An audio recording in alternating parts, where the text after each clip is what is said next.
The notification sound from my phone cut through the quiet of my apartment like a knife.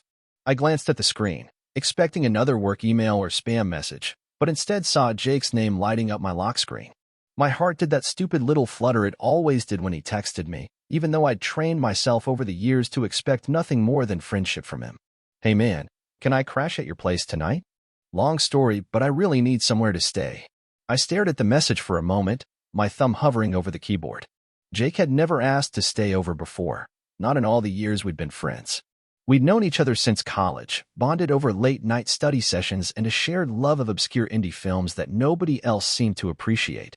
He was the kind of guy who drew people in without even trying, with his easy smile and the way he listened like whatever you were saying was the most important thing in the world. Of course, doors always open for you. "Everything okay?" The three dots appeared almost immediately, disappeared, then appeared again. I could picture him typing and deleting, trying to figure out how much to say. "Thanks, I'll explain when I get there. Be over in 20.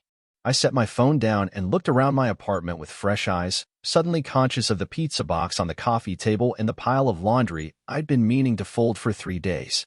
Not that Jake would care. He'd seen me at my worst plenty of times, but something about tonight felt different. Maybe it was the urgency in his text, or the fact that he'd never needed a place to crash before. Jake was the type who had his life together, who always seemed to land on his feet no matter what. I spent the next 15 minutes doing a quick cleanup, shoving the laundry into my bedroom and wiping down the kitchen counters. The apartment was small, a one-bedroom I could barely afford in a decent part of town, but it was mine, and I'd made it comfortable. The couch was old but soft, covered in a throw blanket my sister had given me last Christmas. It would have to do as a bed for Jake tonight. The knock on my door came exactly 20 minutes later. I opened it to find Jake standing in the hallway with a duffel bag slung over his shoulder and an expression I'd never seen on his face before. He looked tired, but more than that, he looked confused in a way that made my chest tighten with concern. "Hey," he said, and his voice was softer than usual. "Hey yourself. Come in." I stepped aside to let him pass, catching a whiff of his cologne mixed with something else, maybe the lingering scent of whatever bar or restaurant he'd been at earlier. "You want a beer? Coffee? I think I have some of that good stuff you brought over last time." "Beer sounds perfect." He dropped his bag by the door and ran a hand through his dark hair, a gesture I'd seen him make 1,000 times when he was processing something. "Thanks for this, really. I know it's last minute." I grabbed 2 bottles from the fridge, popping them open with the magnetic opener stuck to the side. "You know you don't have to thank me. What's going on? You sounded stressed in your text." Jake took the beer and sank onto the couch, leaning back against the cushions with a long exhale. "It's complicated. Sarah and I got into this huge fight tonight. Well, not really a fight exactly, more like this conversation that just kept getting worse and worse until she told me I should figure out what I actually want and then stormed out. Sarah was Jake's girlfriend of 8 months, a marketing executive with perfectly styled blonde hair and a laugh that always sounded a little too loud to me. I'd met her a handful of times at group gatherings, and while she seemed nice enough, there was something about the way she looked at Jake that bothered me. Like he was a project she was working on rather than a person she loved. "What kind of conversation?" I settled into the armchair across from him, trying to keep my expression neutral. The truth was, I'd never thought Sarah was right for Jake, but that wasn't my place to say. I learned years ago to keep my opinions about his dating life to myself. She wants to move in together. Has this whole timeline mapped out, you know? Move in by Christmas, engage by next summer, marry the year after that. She had it all planned out, even knew which neighborhoods she wanted to look at. Jake took a long pull from his beer, staring at the bottle as he spoke. And when I said I wasn't ready for that, she asked me what I was waiting for. Said we'd been together long enough that I should know if I want a future with her. "And do you?" The question slipped out before I could stop it, and I immediately regretted asking. It wasn't fair to put him on the spot like that, especially when he was clearly already struggling with the answer. Jake was quiet for a long moment, rolling the beer bottle between his palms. "That's the thing. I don't know. I should know, right? After 8 months, I should have some idea of whether I want to spend my life with someone.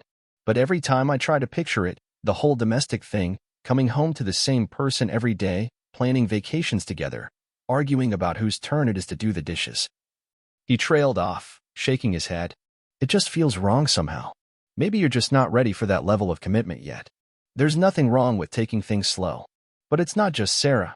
Jake set his beer down on the coffee table and leaned forward, elbows on his knees. It's been like this with every relationship I've had. Things start out great, all exciting and new, but then they want more and I start feeling trapped. Like I'm playing a role that doesn't quite fit. I wanted to reach out, to put a hand on his shoulder or offer some kind of comfort, but I stayed frozen in my chair. This was dangerous territory, the kind of conversation that could shift something fundamental between us if I wasn't careful. What do you mean, playing a role? I don't know how to explain it exactly.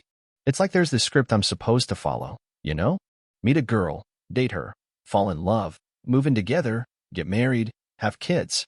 Everyone expects it, including the women I date. And I try, I really do, but it never feels natural. It feels like I'm pretending to be someone I'm not. The vulnerability in his voice made my heart ache. I'd known Jake for years, had watched him navigate relationship after relationship with the same pattern. He'd be excited at first, talking about how great the new girl was, how different things felt this time. But inevitably, a few months in, he'd start pulling back, finding reasons why it wouldn't work long term. I'd always assumed he just hadn't met the right person yet. Have you ever thought that maybe the problem isn't the timeline or the commitment? I asked carefully. Maybe it's something else entirely. Jake looked up at me, and there was something in his eyes I couldn't quite read. Like what? I felt like I was standing at the edge of a cliff, about to say something that could change everything between us. But he was my friend, had been for years, and if he was struggling with something this fundamental, maybe he needed someone to ask the hard questions. Like maybe the whole script is wrong for you. Maybe what you're looking for isn't what everyone expects you to be looking for. The silence that followed was heavy, charged with unspoken possibilities. Jake stared at me for a long moment, and I could practically see the wheels turning in his head. Finally, he laughed, but it was a hollow sound without any real humor in it. You know what the crazy thing is? I was walking over here after Sarah left, just wandering around trying to clear my head, and I kept thinking about how I never feel that trapped feeling when I'm with you. We can hang out for hours, and I never once think about checking the time or making excuses to leave. It's just easy. My mouth went dry. Jake. I'm sorry. That probably sounds weird. I'm not trying to make this about you or put you in an awkward position. I'm just trying to figure out why some relationships feel like work and others don't. He picked up his beer again, taking another drink. Sarah said something tonight that really got to me. She said I was emotionally unavailable, that I keep people at arm's length because I'm afraid of real intimacy. But that's not true, is it? I mean, we're close. We talk about real stuff. We do, I agreed, my voice coming out rougher than I intended. This conversation was heading into territory I'd fantasized about but never believed would actually happen. Jake, can I ask you something? Anything. When you picture your ideal relationship, what does it look like? Not what you think it should look like, but what you actually want. He was quiet for so long I thought he might not answer. When he finally spoke, his voice was barely above a whisper. Someone who gets me without me having to explain myself. Someone I can be completely honest with, who I want to spend time with even when we're not doing anything special. Someone who makes me feel like myself instead of like I'm performing. He paused, meeting my eyes. Someone like you, actually. The words hung in the air between us, impossible to take back. I felt my heart hammering against my ribs, unsure whether to hope or prepare for disappointment. Jake's eyes were wide, like he couldn't believe he'd actually said it out loud. Jake, I started, but he held up a hand. I know how that sounds. I know you're gay and I'm supposed to be straight, and this is probably the last thing you want to deal with right now. I'm not trying to experiment or use you to figure out my sexuality or whatever. He ran both hands through his hair, frustrated. I can't stop thinking about what Sarah said, about me being afraid of intimacy. What if the reason I can't commit to any of these women isn't because I'm not ready, but because I'm looking in the wrong place entirely? I set my beer down with shaking hands. What are you saying? I'm saying maybe I've been lying to myself for a really long time. Maybe the reason none of my relationships with women work out is because I'm not actually attracted to women, not in the way I'm supposed to be. Maybe what I've been calling friendship with you is actually something else entirely. The room felt like it was spinning. This was Jake, my straight best friend who I'd been secretly in love with for years, telling me he might not be straight after all. It felt too good to be true, like a dream I was about to wake up from. How long have you been thinking about this? I asked. Honestly, longer than I want to admit. There have been moments over the years where I'd catch myself thinking about you in ways that friends probably shouldn't think about each other. But I'd always push it down, tell myself it was just because we're close or because I admire you or whatever. Tonight, though, when Sarah was talking about our future together, All I could think about was how much I'd rather be here with you instead. I stood up abruptly, needing to move, to do something with the nervous energy coursing through my body. This is a lot, Jake. You're talking about questioning your entire sexual identity. That's not something you figure out in one night. I know that. I'm not asking you to have all the answers or to fix me or anything like that. I just needed to be honest with you about what I'm feeling. He stood up too, taking a step closer to me. And I guess I'm wondering if you've ever felt anything similar. About me, I mean. The question I'd been dreading and hoping for in equal measure. I could lie, tell him that I'd never thought of him as anything more than a friend, protect both of us from the potential complications. But the look in his eyes, vulnerable and hopeful and terrified all at once, made lying impossible. Yes, I said simply. I have. Something shifted in Jake's expression, relief mixing with something that might have been desire. Really? Really? For years, actually.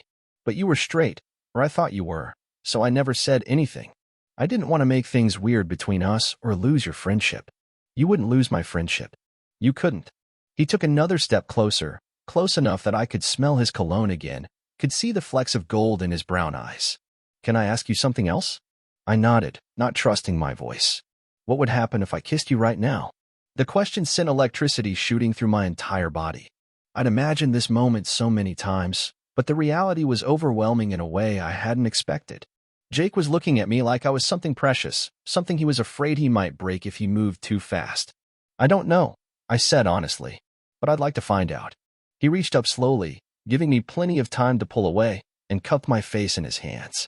His palms were warm against my skin, slightly rough from the construction work he did on weekends. For a moment we just stood there, looking at each other, the weight of years of unspoken feelings hanging between us. Then he leaned in and kissed me. It was soft at first, tentative, like he wasn't sure he was doing it right. But when I kissed him back, when I let myself finally give in to what I'd been wanting for so long, he deepened it, pulling me closer until there was no space left between us. He tasted like beer and something uniquely him, and when he made a small sound of pleasure against my mouth, I thought I might actually faint. When we finally broke apart, both of us were breathing hard. Jake rested his forehead against mine, his eyes still closed. Wow, he whispered. Yeah, wow. I couldn't help but smile, even though my heart was still racing. How was that for you? I mean, how did it feel? He opened his eyes, and the wonder in them made my chest tight. Like coming home. Like everything finally makes sense. He paused, searching my face. Is that weird to say? Not weird at all. That's exactly how it felt for me too. We stood there for a moment longer, just holding each other, before Jake pulled back slightly. I should probably warn you, I have no idea what I'm doing here. I've never been with a guy before, never even really thought about it seriously until recently. I don't want to mess this up. There's nothing to mess up, I assured him. We don't have to figure everything out tonight. We can take this as slow as you need to. What if I'm wrong? What if this is just some kind of crisis or confusion and I end up hurting you? The fear in his voice was real, and I understood it. Coming to terms with your sexuality later in life, especially when it meant re-examining everything you thought you knew about yourself, couldn't be easy. But I also knew what I'd felt when he kissed me, the rightness of it, the way he'd melted into me like he'd been waiting for it as long as I had. Then we'll deal with that if it happens. But Jake, the way you just kissed me? That wasn't confusion. That was real. He nodded slowly, some of the tension leaving his shoulders. It was real. God, it was so real. I can't believe I waited this long to figure it out. You figured it out when you were ready to figure it out. There's no timeline for this stuff. Is it okay if I stay tonight? I know this changes things between us, and if you need space to process or whatever, I can find somewhere else to go. The idea of him leaving now, after everything that had just happened, was unbearable. Of course you can stay. But Jake, I only have one bed. The couch is comfortable, but would it be okay if I slept with you? Just slept, I mean. I'm not ready for anything more than that yet, but I don't want to be apart from you tonight. The vulnerability in his voice, the way he was asking for something so simple and yet so intimate, made my heart ache in the best possible way. I'd like that. I'd like that a lot. We finished our beers in comfortable silence, the earlier tension replaced by something softer, more tentative but no less significant. When Jake yawned, stretching his arms above his head, I suggested we get ready for bed. I can lend you some pajamas if you want, or you can sleep in whatever you're comfortable in. Pajamas would be good, thanks. I didn't exactly pack with the expectation that I'd be having a sexuality crisis tonight. I laughed. The first real laugh I'd had all evening. Funny how life works out sometimes. While Jake changed in the bathroom, I pulled out a pair of soft cotton pants and a t-shirt that would probably be a little big on him but comfortable enough to sleep in. I changed into my own pajamas, suddenly nervous about the prospect of sharing a bed with him. We'd fallen asleep on the same couch during movie nights before, but this felt different, charged with new possibilities and the memory of his mouth on mine. When he emerged from the bathroom, hair mussed and wearing my clothes, something in my chest clenched tight. He looked younger somehow, softer, and the sight of him in my shirt did things to me that I tried very hard not to think about. "Thanks," he said, holding up the clothes he'd been wearing. "Where should I put these?" "Just toss them on the chair. It's fine." I gestured toward the bedroom. "You can take whichever side you want. I don't really have a preference." The bedroom was small, dominated by my queen-sized bed and a dresser that had seen better days. I'd strung up some fairy lights around the window a few months ago, and they cast a soft, warm glow over everything. Jake stood in the doorway for a moment, taking it in. "This is nice. Very you. Is that a good thing or a bad thing?" "Definitely good. It feels safe." We settled into bed awkwardly at first, both of us hyper-aware of the other's presence. The mattress dipped slightly under Jake's weight, and I could feel the warmth radiating from his body even though we weren't touching. I lay on my back, staring at the ceiling, wondering if he was as wide awake as I was. "Can I ask you something?" Jake's voice was quiet in the darkness. "Sure. When did you know?" "That you were gay, I mean." I turned onto my side to face him, though I could barely make out his features in the dim light. I think part of me always knew, even when I was really young. But I didn't have the words for it until I was maybe 13 or 14. I had this massive crush on my friend's older brother, and one day it just clicked that what I was feeling wasn't the same thing my friends felt when they talked about girls. "Were you scared?" "Terrified." This was small-town Ohio in the early 2000s. Being gay wasn't exactly celebrated where I grew up. I spent a lot of years trying to convince myself I was wrong, that it was just a phase or that I hadn't met the right girl yet. "But you never did?" "Meet the right girl, I mean." "Nope. Tried dating a few in high school and college, but it always felt like I was going through the motions. Like I was following a script, actually, which is exactly how you described it earlier." Jake was quiet for a moment, processing. "I keep thinking about all the relationships I've had, all the women I thought I cared about, and wondering if I was just fooling myself this whole time. Or fooling them, which is worse." "You weren't fooling anyone intentionally." Sexuality can be complicated, especially when you're dealing with societal expectations and your own internalized assumptions about who you're supposed to be. The fact that you're questioning it now doesn't invalidate anything you felt before. Even if what I felt before wasn't really love, what do you think love is supposed to feel like? Another long pause. "Like this, maybe. Like I can't imagine my life without you in it. Like you're the first person I want to talk to when something good happens and the only person I want to see when everything goes wrong. Like being with you is the most natural thing in the world." My heart clenched. "Jake, I know it's probably too soon to say that. We literally just kissed for the first time a couple hours ago. But I think I've been in love with you for years without realizing what it was. I just kept telling myself it was friendship because that was the only thing that made sense." I reached out in the darkness, finding his hand and lacing our fingers together. "It's not too soon. I've been in love with you for years too. I just never thought I'd get to tell you." He squeezed my hand, and I could hear the smile in his voice when he spoke. "This is crazy, right? Good crazy, but still crazy. The best kind of crazy." We lay there in comfortable silence for a while, hands linked between us, both lost in our own thoughts. I kept expecting to wake up, for this to turn out to be some elaborate dream my subconscious had cooked up. But Jake's hand was warm and real in mine, and when he shifted closer, closing some of the distance between us, I could smell his shampoo on my pillow. "Thank you," he said eventually. "For what?" "For being patient with me. For not making me feel stupid or confused about all this. For letting me figure it out at my own pace. You don't have to thank me for that. I care about you, Jake. I want you to be happy, whatever that looks like. I think it looks like this. Like us." He rolled onto his side, facing me, and even in the dim light I could see the sincerity in his eyes. Without thinking about it, I reached up and traced the line of his jaw with my free hand, marveling at the fact that I was allowed to touch him like this now. "Can I kiss you again?" he asked softly. Instead of answering, I leaned in and pressed my lips to his. This kiss was different from the first one, slower and deeper, full of promise and possibility. When his tongue brushed against mine, I made a small sound that seemed to encourage him, because he pulled me closer until we were pressed together from chest to knee. We kissed until we were both breathless, until my lips felt swollen and tingling. When we finally broke apart, Jake buried his face in the crook of my neck, his breath warm against my skin. "I can't believe I almost missed this," he murmured. "I can't believe I almost let Sarah talk me into moving in with her when what I really wanted was right here the whole time." "You didn't miss it.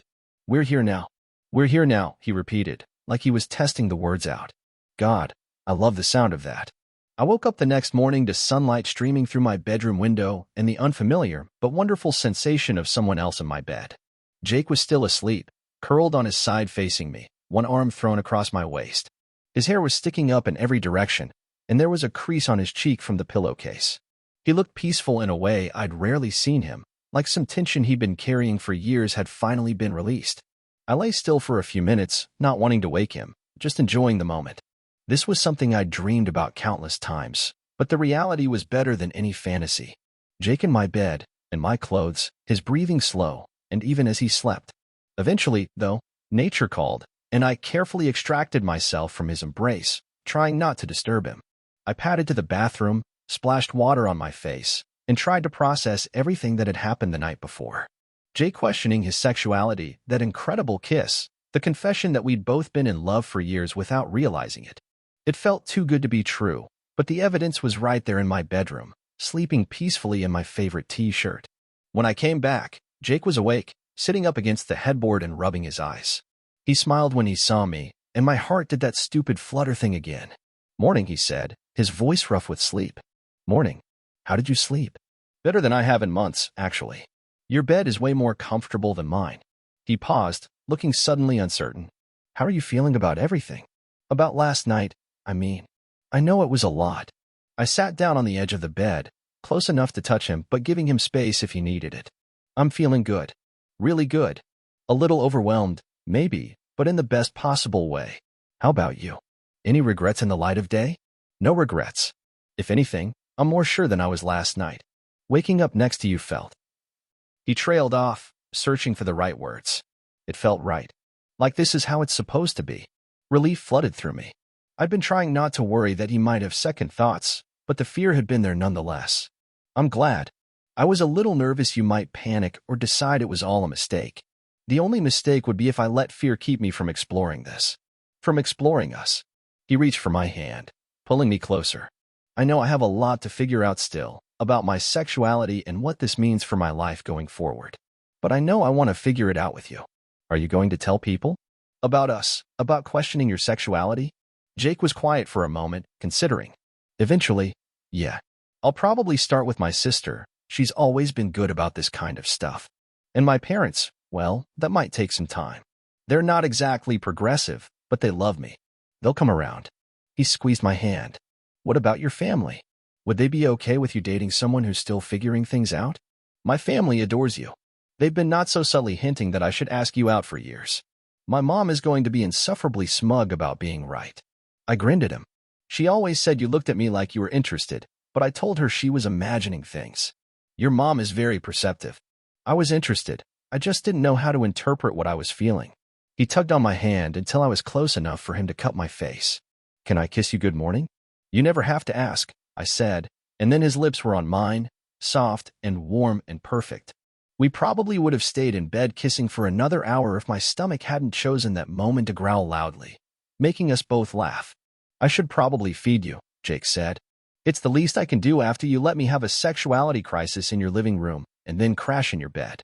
You don't have to cook for me. We can order something, or I can make eggs or whatever. I want to. Let me take care of you for once." The way he said it, soft and sincere, made my chest tight with emotion. I nodded, not trusting my voice, and watched him climb out of bed. He was still wearing my pajamas, and the sight of him padding toward my kitchen in my clothes was almost too domestic and perfect to handle. I followed him out, settling at the small table while he rummaged through my refrigerator and cabinets. He moved around my kitchen like he belonged there, and maybe he did. Maybe he always had. "So what's the plan for today?" I asked as he cracked eggs into a bowl. "Do you need to go back to your place, or deal with the Sarah situation, or—" "I should probably call Sarah at some point. Not to get back together," he added quickly, seeing my expression. but to officially end things and maybe try to explain why I've been such a mess in our relationship. She deserves that much. That's probably a good idea. And then what? Jake paused in his whisking, looking over at me with an expression I couldn't quite read. Then I was hoping maybe we could spend the day together. Just us, no pressure, no big conversations about the future. Maybe we could watch one of those weird foreign films you're always trying to get me to see, or go for a walk, or just hang out and see what happens. I'd like that. I'd like that a lot. The eggs turned out perfectly, fluffy and seasoned just right, and we ate them while sitting across from each other at my tiny table. It struck me how normal this felt, how easy, like we'd been doing this for years instead of hours.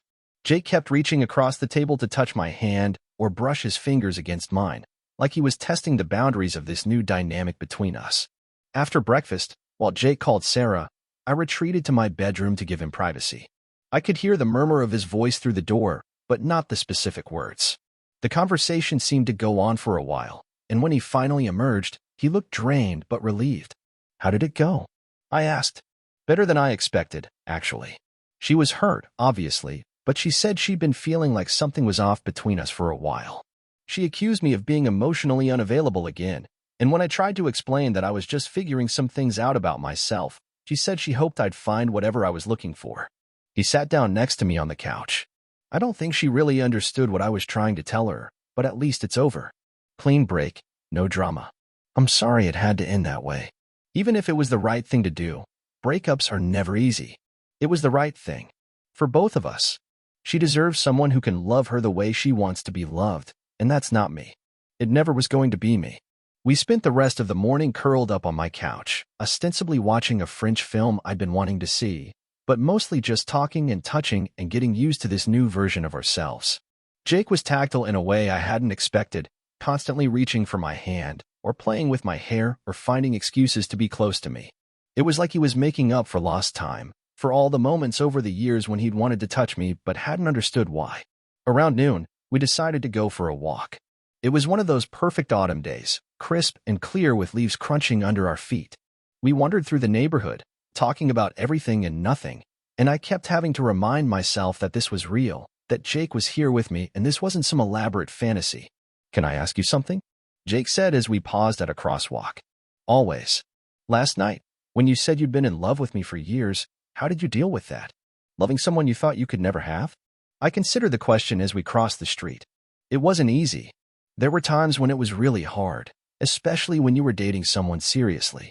I'd have to step back a little, give myself space to deal with the jealousy and the hurt. But mostly I just tried to be grateful for what we did have. Your friendship meant everything to me, even if it wasn't everything I wanted. I'm sorry. I'm sorry you had to go through that alone. You don't have to apologize. You didn't know. And even if you had, you can't help who you're attracted to.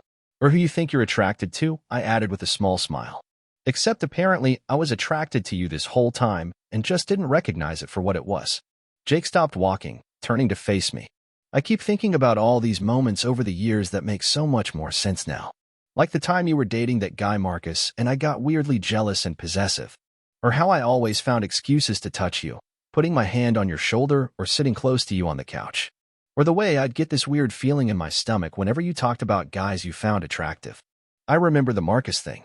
You were so weird about him. Because I was jealous. I thought he wasn't good enough for you, but really I just didn't want you to be with anyone else. Jake shook his head. God, I was so oblivious. We both were, in our own ways. I convinced myself that all those touches and moments of closeness were just friendship, because that's what I needed to believe to protect myself. We started walking again, and Jake reached for my hand, lacing our fingers together. It was the first time we'd held hands in public, and the significance of it wasn't lost on either of us. Are you okay with this? He asked, nodding toward our joined hands. I know it's new for me, being affectionate with a guy in public. I don't want to make you uncomfortable if I'm not ready for certain things yet. I'm okay with whatever you're comfortable with. We don't have to hold hands or kiss in public or anything like that until you're ready. This is all about going at your pace. What if my pace is faster than you expected? What if I want to do all those things? I squeezed his hand. Then we do them. Jake, I've been waiting for this for years. I'm not going anywhere, no matter how fast or slow you want to take things. We ended up at a small cafe we'd been to dozens of times before, but everything felt different now. Jake sat across from me, playing with my fingers on the table between us, and I caught him staring at me with this soft, wondering expression that made my heart race. "What?" I asked. "I'm just trying to figure out how I missed this for so long.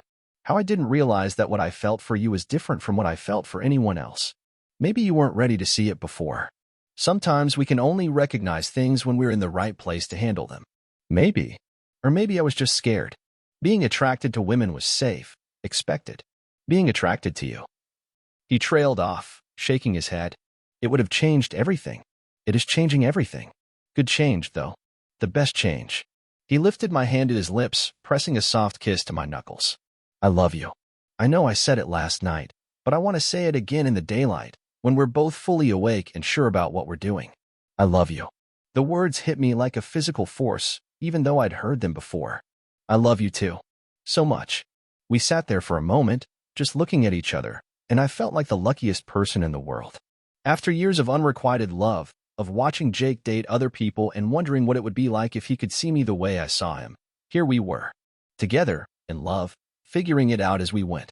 The rest of the afternoon passed in a blur of conversation and comfortable silences, of Jake reaching for me whenever we were close enough to touch, of stolen kisses when we thought no one was looking. By the time we made it back to my apartment, the sun was setting, and we were both exhausted from the emotional intensity of the past 24 hours. "I should probably go home at some point," Jake said as we settled back onto my couch. "Get some clean clothes, deal with real life for a bit." "Do you want to go home?" I asked, trying to keep my voice neutral. I didn't want to be clingy or possessive, but the thought of him leaving, even temporarily, made my chest tight with anxiety. "Not really. I want to stay here with you and pretend the outside world doesn't exist for a little while longer." He pulled me closer, until I was curled against his side with my head on his shoulder. "But I probably should be responsible and adult about this." "Or," I said, tilting my head to look at him, "you could stay another night and be responsible tomorrow." "You're a terrible influence," he said, but he was smiling. "Fine, one more night. But I'm buying dinner, and we're ordering from that Thai place you like." "Deal."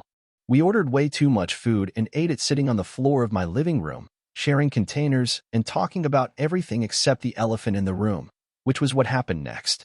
Where did we go from here? What did this mean for our friendship, our lives, our futures? But those were questions for another day. Tonight was just about being together, about this new thing between us that was still too fragile and precious to examine too closely.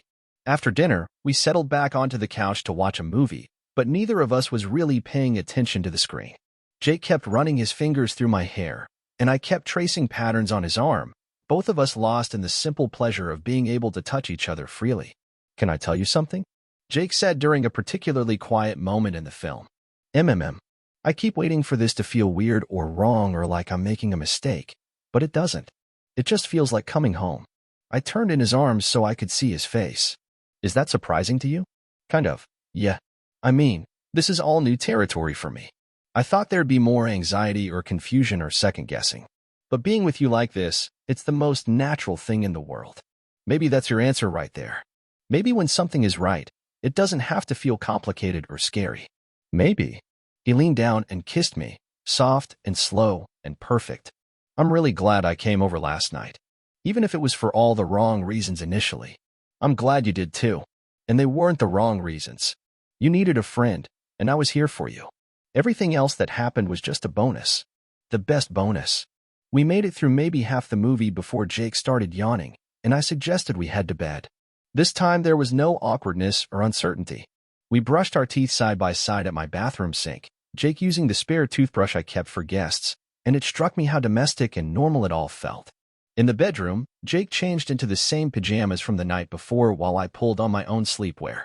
When we settled into bed, he immediately reached for me, pulling me close so my head was resting on his chest. "Is this okay?" he asked. "I know we're taking things slow, but I really want to hold you."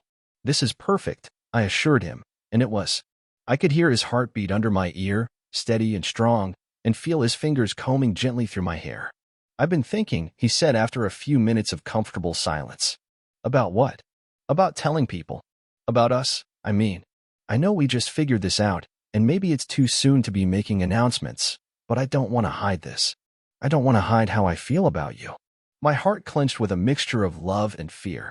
"Are you sure?" "Once we tell people, there's no taking it back. And you're still figuring out your sexuality. What if you change your mind? I'm not going to change my mind about you. About us. I know it's fast, and I know I don't have all the answers about what this means for my identity or whatever, but I know how I feel about you. That's not going to change. Okay, I said softly. Who do you want to tell first? My sister, probably. Like I said, she's good with this stuff. And then maybe some of our friends, the ones who won't make a big deal about it. He paused. What about your friends? Do you think they'll be surprised? Are you kidding? Half of them have been waiting for this to happen for years. My friend Lisa is going to be absolutely insufferable about how she called it. Jake laughed, the sound rumbling through his chest. Really? Really? Apparently everyone could see it but us. Well, we see it now. That's what matters. I tilted my head up to look at him in the dim light filtering through my bedroom window. Jake, can I ask you something? Always. Are you scared? About any of this? He considered the question seriously. A little, yeah. Not about you, or about us, but about what it means for everything else. I've spent my whole life thinking I was straight, building my identity around that assumption. Now I have to figure out what I actually am, how to define myself, how to navigate the world as someone who's attracted to men. That's intimidating. You don't have to figure it all out at once. And you don't have to label yourself if you don't want to. Some people find labels helpful, others don't. There's no right or wrong way to do this. What would you call it? What I am, I mean. I thought about it for a moment. I don't know. Maybe you're gay, maybe you're bisexual, maybe you're something else entirely. Only you can decide that. But Jake, whatever you are, whoever you are, I love you. The label doesn't matter to me. I love you too, he said, pressing a kiss to the top of my head. Thank you for being so patient with me while I figure this out. Thank you for trusting me enough to figure it out with me. We talked for a while longer, voices getting softer and sleepier as the night wore on. Eventually, Jake's breathing evened out and his hand stilled in my hair, and I knew he'd fallen asleep.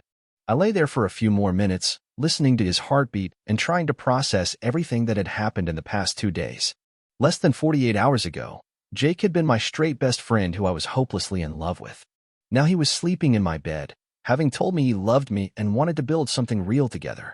It felt like a miracle, like the universe had finally decided to throw me a bone after years of unrequited longing.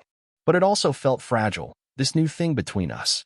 Jake was still figuring out fundamental things about himself, still processing the end of his relationship with Sarah and what it meant to be attracted to men. There would be challenges ahead, I knew that. Questions from family and friends, Jake's own internal struggles with his identity, the inevitable complications that came with any relationship. But lying there in his arms, feeling safe and loved and hopeful for the first time in years, I couldn't bring myself to worry about any of that. Whatever came next, we'd face it together. And that was enough. I woke up the next morning to the smell of coffee and the sound of Jake moving around in my kitchen. For a moment, I was disoriented, forgetting where I was and why there was someone else in my apartment. Then the memories of the past 2 days came flooding back, and I smiled into my pillow. Jake appeared in the doorway a few minutes later, carrying 2 mugs of coffee and wearing nothing but his boxer shorts and one of my t-shirts. The sight of him, rumpled and domestic and beautiful in the morning light, made my heart skip. Good morning, he said, settling back into bed beside me and handing me one of the mugs. I hope you don't mind. I made myself at home in your kitchen. I don't mind at all. This is perfect. I took a sip of the coffee and sighed happily. You make better coffee than I do. It's all about the water temperature. You've been making it too hot. We sat in comfortable silence for a few minutes, drinking our coffee and watching the sunlight stream through my bedroom window. It was Saturday morning, which meant no work, no obligations, just the two of us and whatever we wanted to do with the day. So Jake said eventually, setting his empty mug on the nightstand. I was thinking maybe today we could start telling people about us. If you're ready for that. My stomach fluttered with nerves and excitement. I'm ready if you are. Who did you want to start with? My sister, like we talked about. I could call her this morning if that's okay with you. Of course it's okay. Do you want me to be here when you call her? Or would you rather have some privacy? I want you here. This is about both of us now. Jake called his sister Emma while we were still in bed, me curled against his side and both of us nervous about her reaction. Emma was 2 years older than Jake, a social worker with a big heart and progressive politics. But there was still no predicting how she'd respond to her brother suddenly announcing he was in love with his male best friend. Hey Em, it's me, Jake said when she answered. Do you have a few minutes to talk? I have some news. I could hear Emma's voice through the phone, bright and curious. Good news or bad news? Good news. Really good news, actually. Jake looked down at me, smiling. I'm with someone. Someone I care about a lot. Oh my God, finally. I was wondering when you were going to dump Sarah. She was all wrong for you, Jake. I'm sorry, but she was. So who's the lucky girl? Do I know her? Jake took a deep breath. Actually, it's not a girl. It's a guy. It's my friend, the one I've told you about. It's me, I said, loud enough for Emma to hear. Hi, Emma. It's me. There was a moment of silence on the other end of the line, and I held my breath, waiting for her reaction. Oh my God, Emma finally said, and I could hear the grin in her voice. Are you serious right now? You two are together? Like, together. Together, Jake confirmed, his own relief evident. Just happened a couple days ago, but I think I've been in love with him for years without realizing it. I knew it. Emma practically shouted. I've been saying for years that you two were perfect for each other. Mom owes me $20. I bet her you'd figure it out before you turn 30. Jake laughed, some of the tension leaving his shoulders. You bet Mom about my love life? We all did. The whole family's been waiting for you to wake up and realize what was right in front of you. Tell me everything. How did it happen? Are you happy? Is he treating you right? I have so many questions. We spent the next hour on the phone with Emma, Jake telling her the whole story while I chimed in occasionally. She was everything I'd hoped she'd be, supportive and excited and completely unsurprised by the turn of events. By the time we hung up, Jake was practically glowing with relief and happiness. That went well, I said, understating the obvious. Better than well. She's thrilled for us.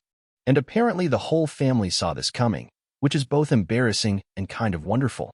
Your family sounds amazing. They are. They're going to love you even more than they already do, if that's possible. Jake pulled me closer, pressing a kiss to my temple. One down, everyone else to go.